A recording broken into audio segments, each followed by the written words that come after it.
Three different sources of sound give voice to musical instruments. Vibrating columns of air, as in the woodwinds, vibrating surfaces, such as drum heads and cymbals, and vibrating strings, such as those of the string section.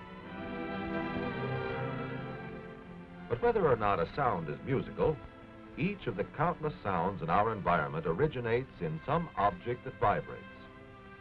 In this film, we shall study how sounds are produced and the principal auditory differences of sounds. To begin with, what is involved in producing sounds? To help answer this question, we experiment first with a tuning fork. When the fork is struck, its prongs begin to vibrate. These vibrations set up invisible waves in the surrounding air. We can picture these waves as animated drawings. Striking the prongs distorts them. Like other solid objects, these prongs resist distortion. They spring back and forth, thus producing new distortions. Each movement or vibration sets up new disturbances, or sound wave impulses. These continue as long as the prongs are in motion. The speed with which sound waves move depends upon the medium through which they pass. We will assume that these waves are being transmitted by air molecules. Every time the prongs move apart, they push against the adjacent air. In turn, this movement affects the air further on.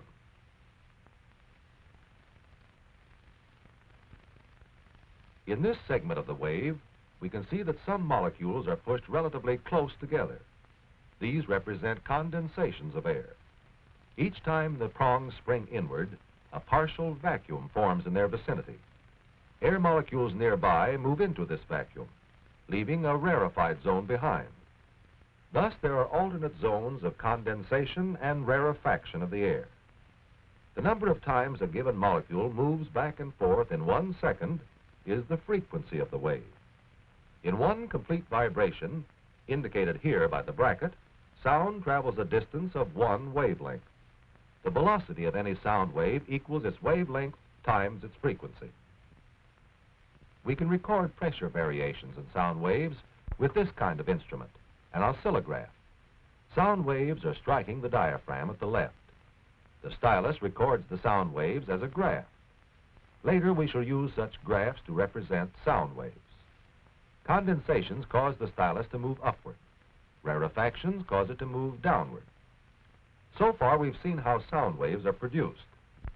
Next, we'll identify 3 auditory effects of musical sounds: loudness, pitch, and quality. We begin with loudness. Every sound sets up a disturbance in the transmitting medium.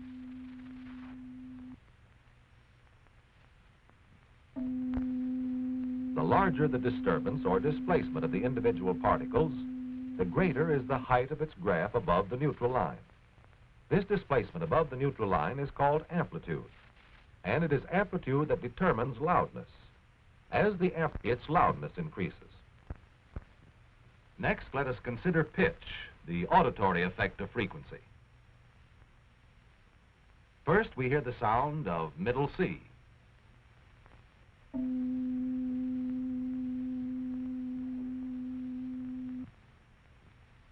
Next, we hear G below middle C.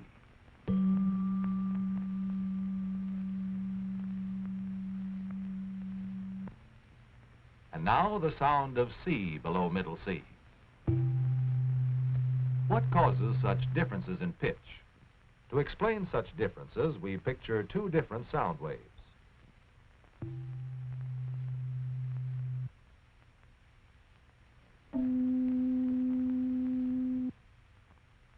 Here, the lower fork makes more complete vibrations per second. Therefore, its frequency is greater.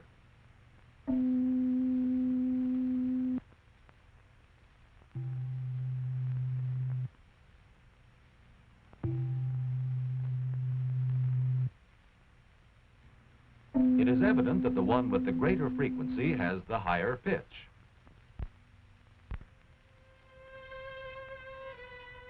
The frequency of a vibrating string depends upon the material it's made of and its density, tension, and length. Different instruments produce sounds of different tonal quality, even when playing the same basic frequencies.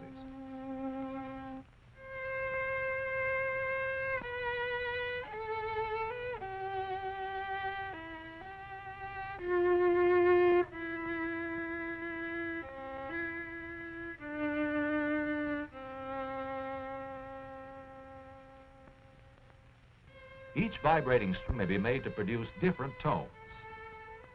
To explain some of the reasons for this, let us observe this string. Here there is no motion at these endpoints or nodes. The string vibrates along its full length and produces its longest possible wavelength. This is the lowest or fundamental frequency of the string, sometimes called the first partial.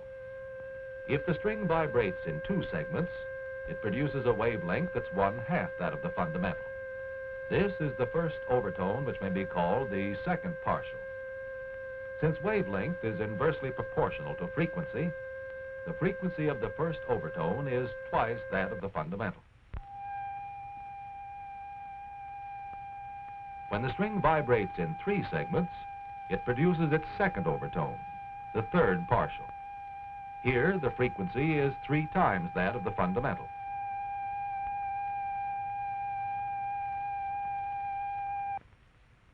But usually, several different modes of vibration occur simultaneously. The result is a compound waveform. Here we represent the fundamental tone supplemented by its first and second overtones. Differences in the audible components of a sound determine its quality. Quality helps us recognize the characteristic sounds of various musical instruments and distinguish one voice from another. With this oscilloscope, we can represent as waves the sounds being produced and see their different modes of vibration, as in the case of vibrating strings.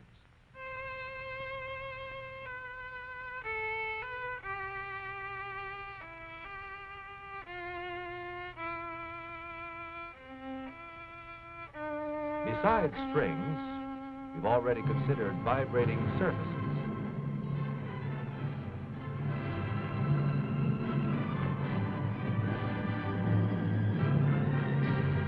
The vibrations from such diaphragms are often quite complex. This diaphragm, for example, vibrates in a number of different segments.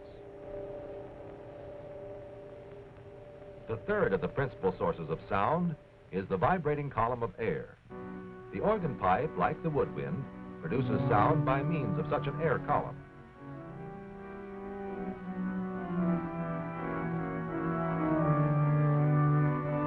Often the exposed pipes of an organ are merely decorative, and sounds are produced by the pipes in the organ loft. The wavelengths fitting the shorter pipes are shorter, and their frequencies are greater than the longer pipes. Consequently, the shorter pipes produce the sounds of higher pitch. The different kinds of pipes produce different qualities of sound. The organist uses stops and keys and pedals to admit compressed air into the pipes.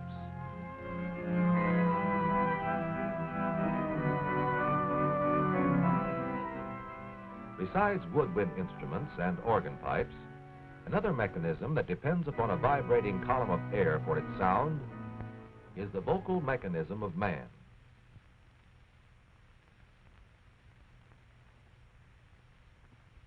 Here, sound waves result from vibrations of air that start in the vocal folds of the trachea.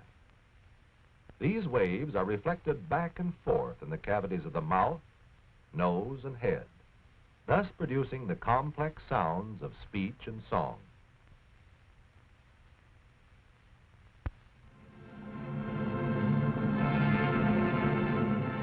So we've sampled a few out of the multitude of sounds in our environment and have studied the meanings of loudness, pitch, and quality.